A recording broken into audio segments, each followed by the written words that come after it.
আমি তোমার সঙ্গে যাব, আমি প্রশ্ন করবো, তোরা শুনবেন। যেরকম নাউজুবিল্লাহ। আবু জাহেল সঙ্গে করে নিয়ে গেলেন গভীর রাত্রে। আবু জাহেল বিশ্ব নবীর বাড়ির কাছে যে ডাকে, মুহাম্মদ, ও মুহাম্মদ, ও মুহাম্মদ রে। এত রাইতে মুহাম্মদের নাম ধরে ডাকে, আমার সোনার নবীজি।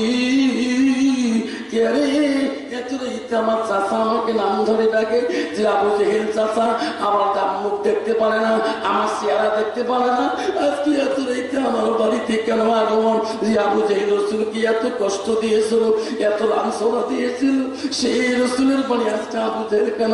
আমার রসুল ভাবে, চাচা কোন আমলে কোন নিয়ে আজকে আমার কাছে আসলো? আমার নবীর মনে হিংসা নাই, আমার নবীর মনে কিনা নাই, আমার নবীর মনে অহংকার নাই। আমার নবীর নাম আল্লাহ রাখি দিয়েছেন রহমাতুল লিল আলামিন। সুবহানাল্লাহ। এই রহমতের নবী, সারা পৃথিবীর সারা জাহানের সব মানুষের রহমতের নবী। রসুল বিধি বলছে, চাচা আপনি আজকে আমার বাড়ি পাবেন কোনোদিন এসে, আজকে কেন আসলেন?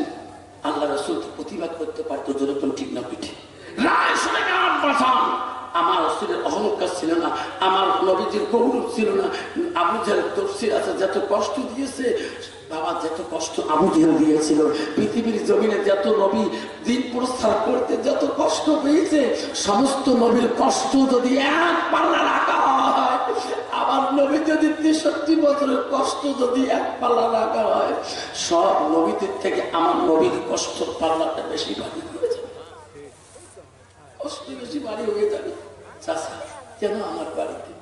বলছে, মুহাম্মদ আমি আসলাম কেন? মুহাম্মদ এনারা আছে তোর কাছে ইসলাম গ্রহণ করবে, এনাদের প্রশ্ন আকাশের চন্দ্রটাকে যদি খণ্ড করে দেখে দিতে পারে এনাদের নজর, এনারা কালেমা পড়ে মুসলমান হয়ে যাবে। আমার রাসূল বলল, চাচা আকাশের চন্দ্র তো খণ্ড করে দেখে আমার নবী রে